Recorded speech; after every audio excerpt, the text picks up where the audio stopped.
Frères et sœurs,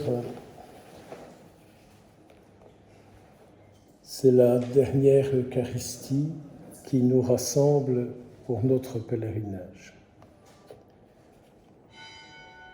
Rassemblés en cette fête de Sainte Thérèse d'Avila, dont on sait l'importance dans tous ses écrits de l'âme. Nous vivons dans un monde où on nous parle du corps, on nous parle de l'esprit, mais on ne nous parle plus de l'âme. Quand on regarde autour de soi, on voit les soucis qu'ont les parents à ce que leurs enfants étudient bien, fassent des bonnes études, qu'ils réussissent, ainsi ils auront un bon travail et ils gagneront bien leur vie. Je pourrais vous citer beaucoup d'exemples comme ça, que ce soit dans ma propre famille ou de ce que j'entends ailleurs. Bien réussir. On parle aujourd'hui de la réussite intellectuelle, de la réussite professionnelle. On parle aussi de la beauté du corps. Je suis surpris de voir autour de chez moi le nombre de salles de sport qui se développent. Ah mon Dieu! Et alors quand l'été arrive, c'est l'exposition des muscles. Et je dis parfois, tout dans les muscles, rien dans l'âme, pas grand-chose dans le cœur. Ils ont mis toute leur force à développer leur apparence. L'apparence, l'apparence, l'apparence. Et vous savez bien, excusez-moi du vilain jeu de mots que je vais vous faire, qu'une tête bien faite et un corps bien fait, si vous unissez les deux, ça fait un corbeau. Et le corbeau, vous savez bien qu'il bouffe ses copains.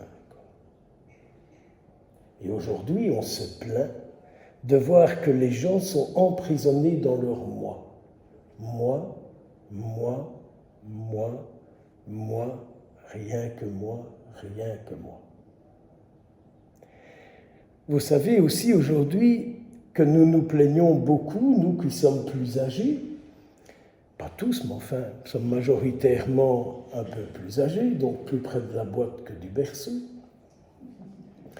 que, en fait, nous disons, les jeunes n'ont plus de force, ils ne résistent plus, ils sont plus ceci, ils ont plus cela, et nous commençons à sortir les litanies liées à Notre-Dame de toute condamnation.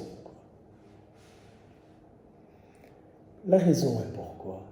Il ne faut pas les regarder eux, il ne faut pas leur en vouloir. Il faut plutôt penser à nous, qui, dans la manière dont nous les avons accompagnés et fait grandir, nous ne leur avons pas développé leur âme, c'est-à-dire cette force intérieure qui permet de faire face à tout ce qui peut arriver.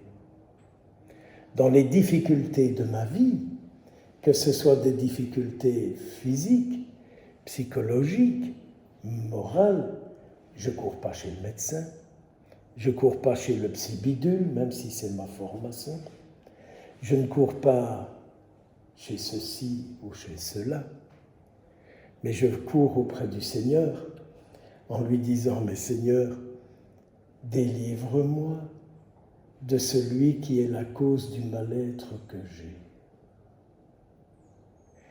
Et donc, c'est en partant de cet être le plus intime à nous-mêmes qu'on peut faire face à tous les soucis, à toutes les difficultés qui nous arrivent. Faire face à des soucis, à des difficultés qui nous arrivent, ça n'est pas lié à la quantité de diplômes qu'on possède. Si je dois vous faire l'étalage de ceux que j'ai, ils ne me servent à rien. Au dernier déménagement, j'ai tout déchiré. Ils ne me servent à rien.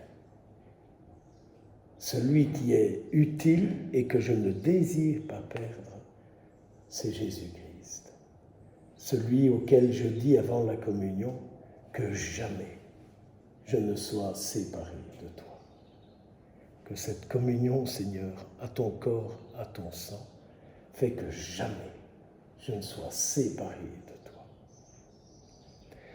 Alors vous voyez des grandes figures comme Thérèse d'Avila, que je vous invite à connaître, que je vous invite à connaître, au lieu d'essayer de connaître à gauche et à droite et